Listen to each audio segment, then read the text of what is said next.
అప్పటి నుండి ఆకలిస్తుంది.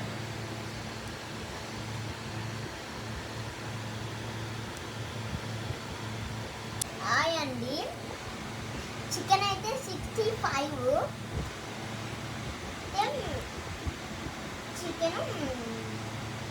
చికెన్ ముక్కలు, chicken biryani, chicken pakodi, chicken ముక్కలు అన్నీ కలిపి మస్తుంది.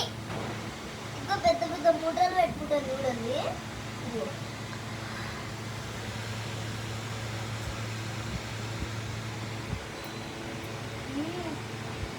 సూపర్ మస్తుంది.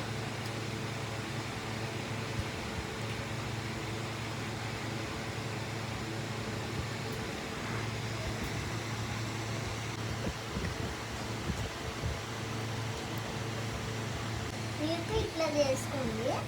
ఓకేనా? నేను మాటలు తినేస్తాను. మా మమ్మీ అయితే సూపర్ చేసింది, కానీ గమ్ము ఉంది, కొంచెం కారం ఉంది. నేను తింటా.